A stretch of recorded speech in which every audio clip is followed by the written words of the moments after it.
Hello, I'm Haje. I've worked in journalism for most of the last 20 years. And the cool thing about journalism is that it really teaches you how to string together a story, how to understand your audience, how to do research, how to interview, how to get information out of people. It turns out that's one of the most transferable skills in the world, because getting information out of people is useful if you're selling, it's useful if you're pitching, it's useful for everything. I started my first company when I was 17. It was a silly little website about digital photography in Norway. I am Dutch, I grew up in Norway. But basically what I learned with my first company was, like, if you build something that people are curious about, it will somehow find its way to the right people. I founded a company called ScreenCloud, which is still around today. If you go into any T-Mobile or Verizon store and you see those special offers, like get the new iPhone or whatever, that is done through a CMS called ScreenCloud. We are everywhere. I have seen more than 3,000 pitch decks, and I fed them all into an AI. And I did a bunch of analysis on all of those pitch decks, figuring out what works, what doesn't work, what is missing, what could be done better. So this little talk I'm doing today is basically distilling all of that information from those 3,000 pitch decks. All of them were successful in raising money, but all of them I found at least 3 major mistakes. And the lesson to take away from that is that the pitch deck doesn't have to be perfect. It just has to be good enough to get you in front of the right people, to tell the right story, to raise some money. Let's get going.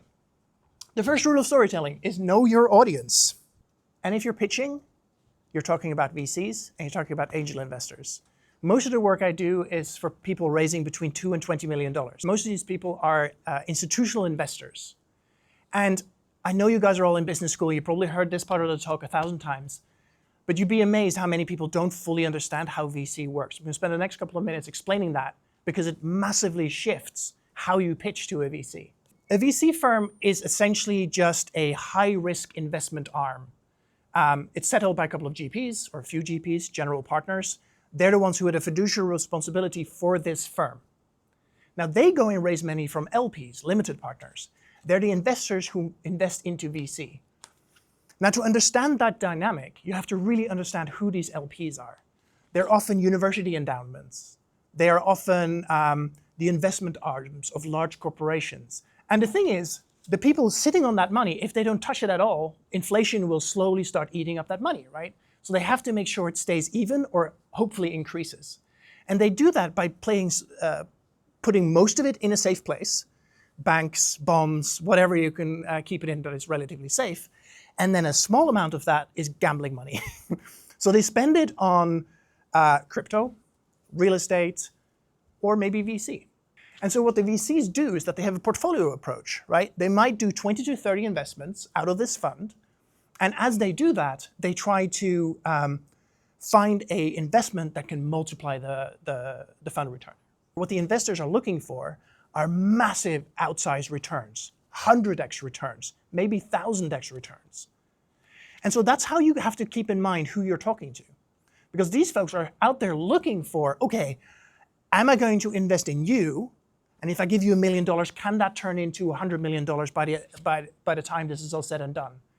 And if in your pitch and in your story, you don't show at least a possibility of doing that, I can't invest. Tom Blomfield at Y Combinator, I was talking to him the other day. His like back of the napkin math is, if there isn't at least a 1% chance that if everything goes to plan and all the tailwinds happen and everything is super, that this turns into a multi-billion-dollar company, I don't want to invest. And if you remember, Y Combinator invests like right at the ground floor. They're throwing away $100 million businesses because they're not billion-dollar businesses. And so in understanding your audience in this case, you have to really understand what the market dynamic is, and you have to tell a story where you paint a picture where there's at least an outsized possibility that you'll be a fund returner. I.e., out of $100 million funds, I give you 1 million, you give me 100 million back. So those are the kind of dynamics that are at play. Founder market fit. Why this guy is in his ski clothes on the beach is because he has terrible founder market fit. VCs see a lot of startups. When I was in VC, I probably got about 100 emails a week, and I wasn't even on the investment team. Everybody who emailed me emailed the wrong person, but I still got 100 a week. So if you are the right person, if you are one of the general partners or on the investment team, you get an absolute barrage of emails with pitch decks every single day. There's a queue out the door for people wanting to raise money for the thing you're doing. The thing you have to keep in mind is A, that, but B, your idea is probably not new. And I'm not saying that to be mean, I'm just saying that most ideas come from an ecosystem, or they come from a collection of ideas, or they come from an upswell in the market, or what have you, right? This shows up time and time again when the Nobel Prizes are awarded, right? A Nobel Prize in physics or a Nobel Prize in mathematics, whenever it gets awarded, there's like 4 or 5 other teams around the world who go like, hey, we were working on that. Or whenever any sort of like major inventions happen, they happen in multiple places around the world kind of at the same time. Like my favorite story around this is the crossbow was invented in so many different places within 100 years of each other, thousands and thousands of years ago. Everybody had bows and arrows, they all invented crossbows all at the same time. So the same thing is true now. If you spot a problem or you spot an opportunity, it's extremely unlikely that you were the first person to spot that problem or opportunity. And so the question becomes, what is it about you and your team personally that you are the right person to do this thing? So if your idea isn't new, your team better be world class. Do you have a PhD in this space? Do you have 20 years of experience in this space? Like, what is it about you that makes you like super special? I was talking to a founder recently that was raising money for a nuclear science company. And he was talking at me about, oh, we're building this new reactor, we're going to do nuclear waste, we're going to do this, that. And I was like, dude, you are tackling the hardest problem I can possibly imagine. And I haven't seen any reason, there's no technology, there's no patents, I don't see any reasons why this is even possible. And eventually I was like, okay, I've got to stop you. Why do you think you can pull this off? He was like, oh, well, I'm the equivalent of a 4-star general in the DOV. I wrote all the legislation that is related to this. I know every single senator and every single person that has any way touched nuclear in the US for the last 50 years. And I was like, okay, well, maybe that's the beginning of your story, right? That is the unique selling point. That is the founder market fit that he has that literally nobody else in the world has.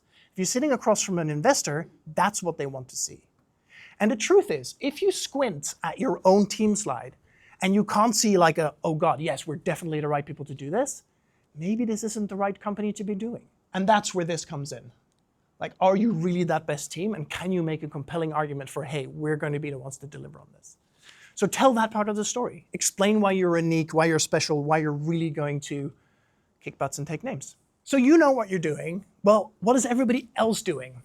There's so many pitches and so many startups that I'm talking to that have terrible awareness of their own competition. Occasionally, I have people coming to me and like, oh, but we don't have competitors. Like, well, then you don't have a company. Like somebody, somehow, somewhere out there solving this problem. And if they're not, why are you? Like, what have you spotted that nobody else has? And why are you smarter than everybody else? And there are exceptions. There are definitely spaces where you are launching a new company. But it's very, very rare. And if you can't find a direct competitor, remember there is such a thing as competitive alternatives. They are competitors in the sense that when people would have spent $1 on you, they spend it elsewhere. One of my favorite ones here is Netflix. They did an enormous piece of research to find who their competitors were, really. Is it Disney Plus? Is it HBO? Is it whatever? And the research panel came back and was like, you know what? The competitor isn't Disney Plus. The competitor is sleep. People either watch another episode or they go to sleep. That is your main competitor. So, you know, how do you keep people awake? Or is that something you even really want to do? So think about it that way. Like, what is the competitive advantage or competitive alternative to the thing you are trying to build? Who are the competitors? Where else are your customers spending money that you're in competition with? And how can you get to those customers in a successful way? That is what competition awareness means. It also means to be pretty honest with yourself, right? A lot of the people in this room will probably at some point in their career say, yeah, Microsoft does that, but what do they know? And you're partially right. Microsoft is an enormous beast of a company, and they often don't deliver the best thing in the world. But they can destroy you by outspending you on marketing and sales, and they're not stupid, right? So keep that in mind. Like, a little bit of like healthy competition and keeping an eye on people is a very good idea. And don't over-index on the competitors. Like, it's so easy to just be scared and be like, oh God, what are we doing? Also not super helpful. Business models. You guys have probably done this 100 times. Does somebody want to shout out some business models? How can you make money? Subscriptions, great. Repeating subscriptions with an annual recurring revenue component, VCs love to see that. What else?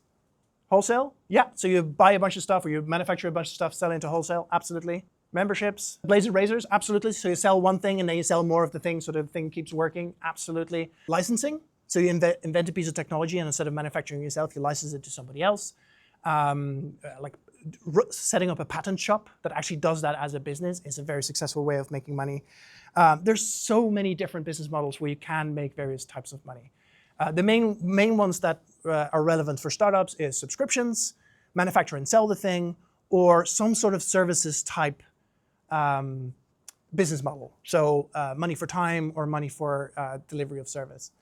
In your business model, you need to tell the story of your company in numbers. So how will you get your customers? Are you going to do advertising? Are you going to do marketing? Are you going to do press? Are you going to do however you get your customers? Super important to have a great clarity on that.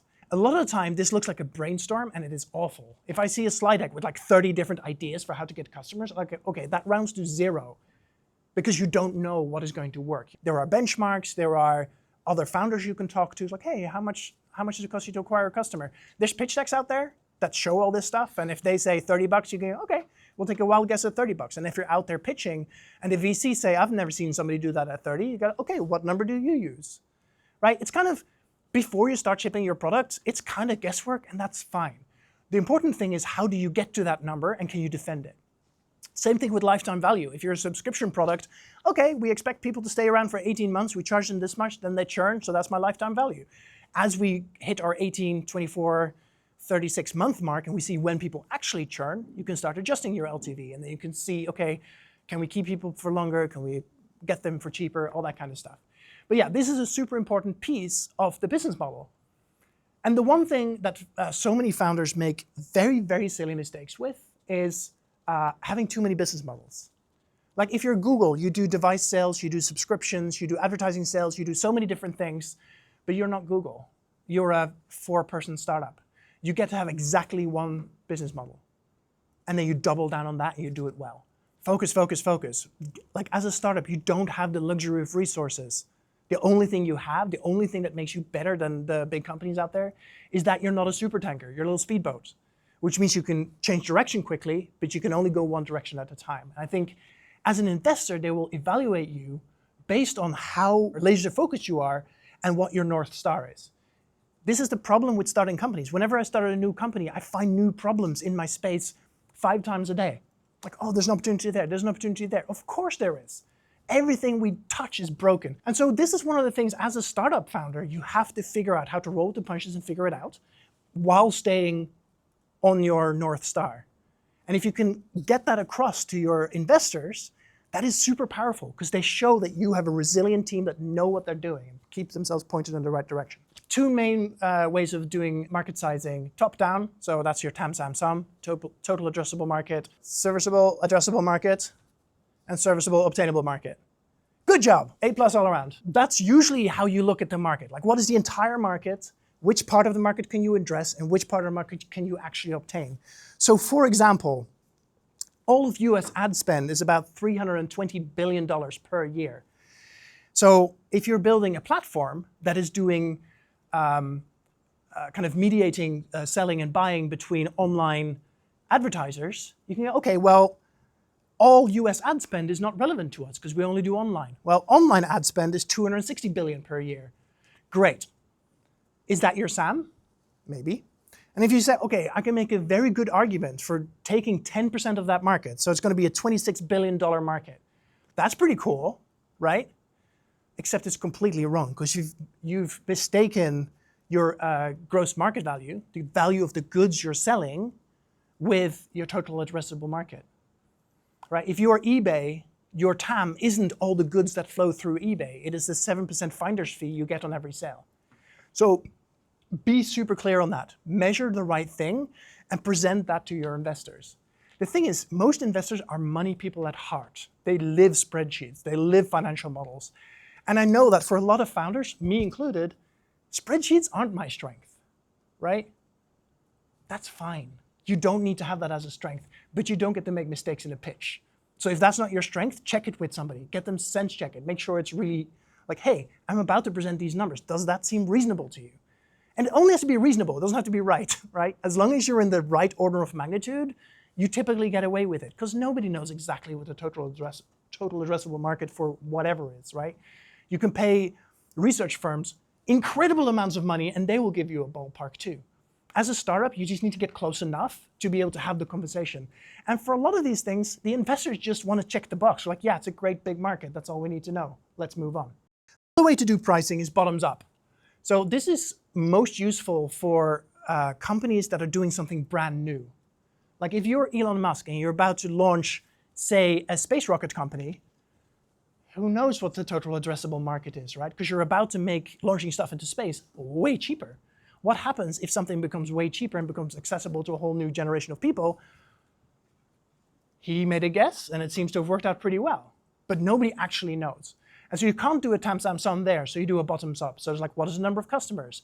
How much revenue can you get from each of those customers? And what is your potential market share there? So for market sizing, really all you want to make sure is that you're measuring the right thing and that you can tell a compelling story of why this is the right market to go after at this time. This is a mistake I see especially novice entrepreneurs do often. It's like you have an itch, you scratch that itch, but it turns out the itch isn't scalable. Terrible mixed metaphor, I'm sorry. And really it is the point of a feature of something is not in itself a startup.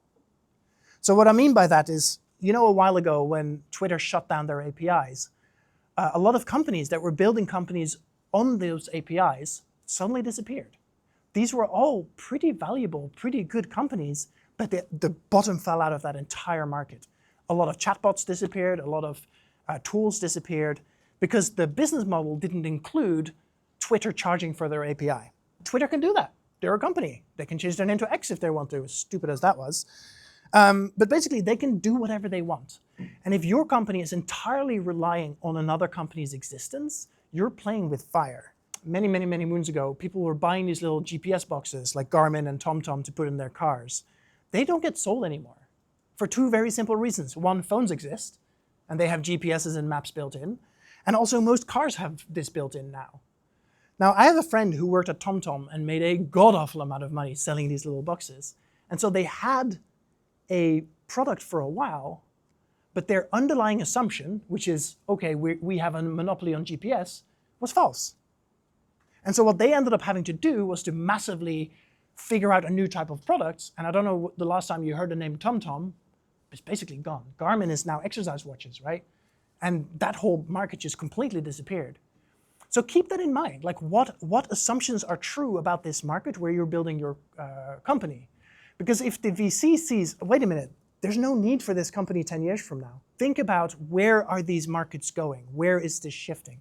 I would be very hesitant to build something that is based on OpenAI or ChatGPT now, because the technology is changing so rapidly that if you manage to stand up a company that is working, well, the underlying technology shifts too fast, right? That doesn't mean there aren't opportunities there, and many investors think there are huge opportunities there.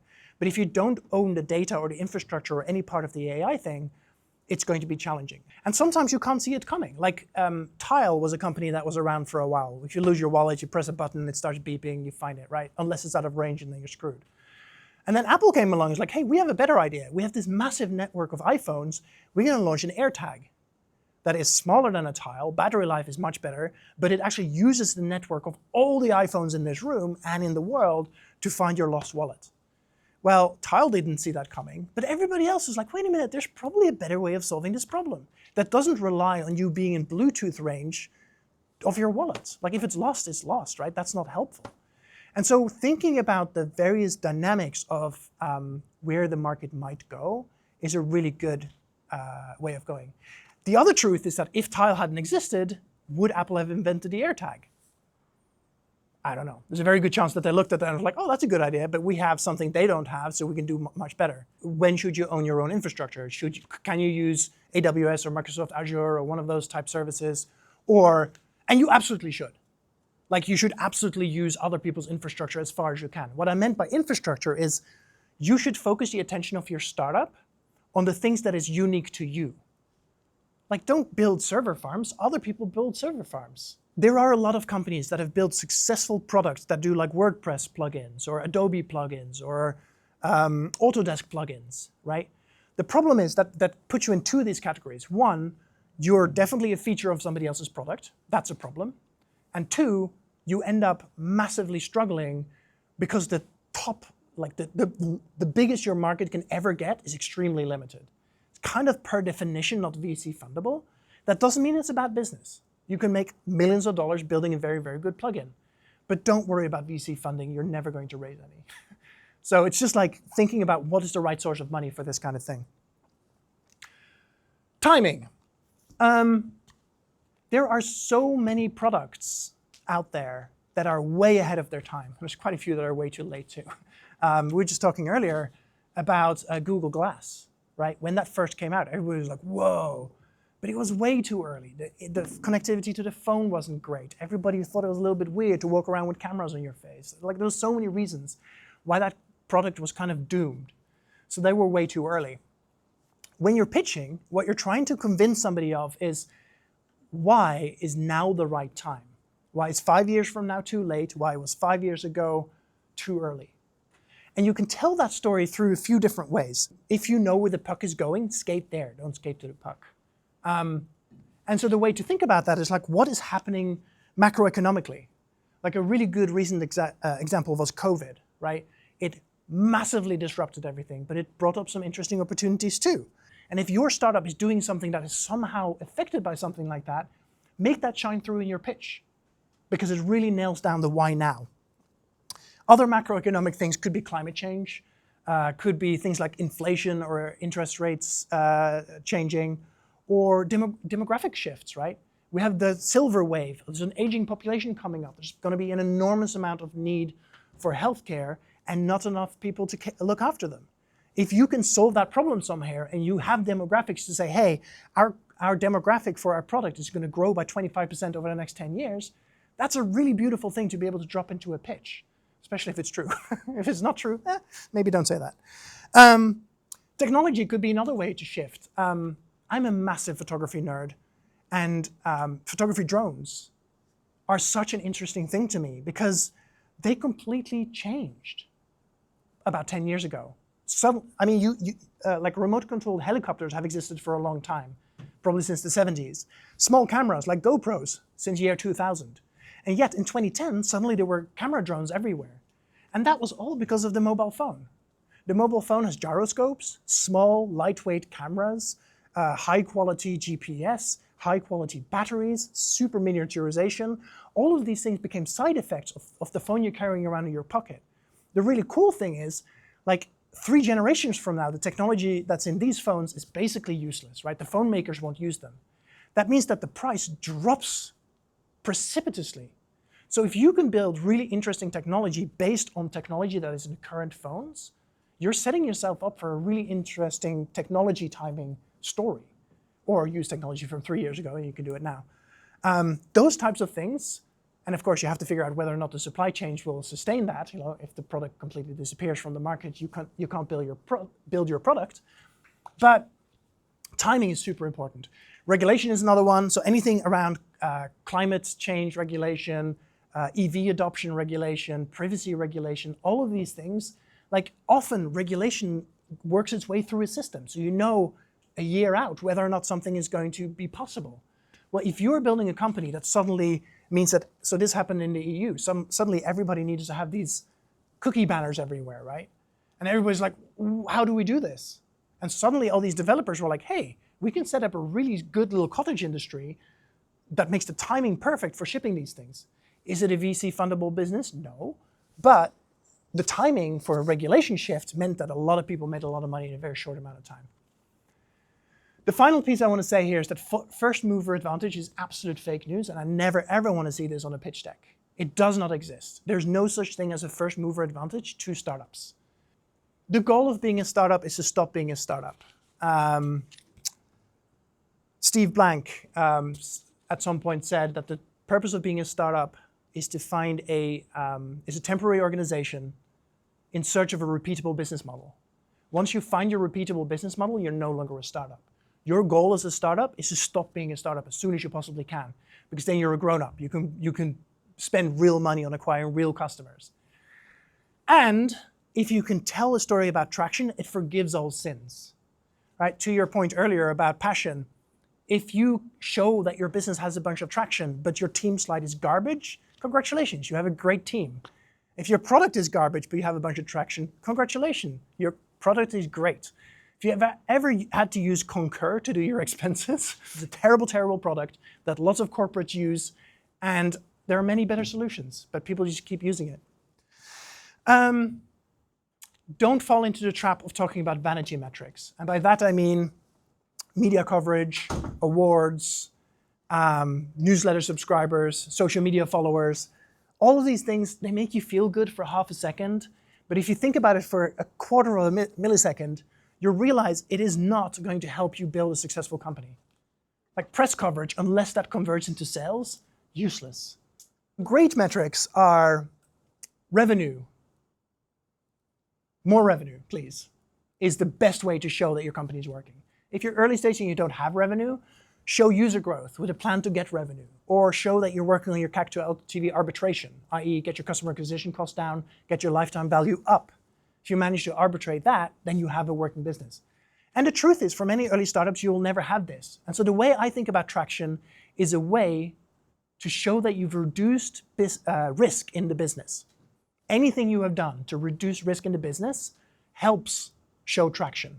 So patents, solving a hard technical problem, hiring a A++ employee, all these types of things de-risk the business stage by stage, and that can be, you can tell a traction story around that. You would be amazed how many people are raising money and they're not actually telling their investors what they're going to spend the money on. The ask is easy. You ask for an amount, not a range. You raise for your plan A, and you make sure that you don't put the terms of your fundraise in your deck. That is getting negotiated later. It's very Shark Tank to say, I'm going to give you $100,000 for 20% of your company, and the investor will just laugh at you.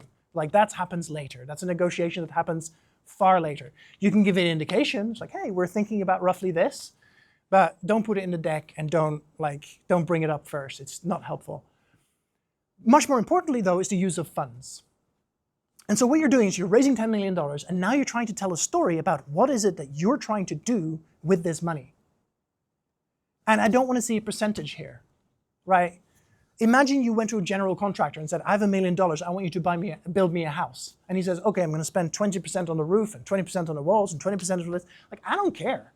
I just want a roof that doesn't leak. I want a kitchen that works, right? Same thing with the VCs. They don't care how much you spend on engineering or marketing or whatever. They care about the deliverable goals at the end of it. And ideally, when you say, hey, I'm raising 10 million and I'm doing these particular goals, if you hit those goals, that should set you up for your next fundraise, right?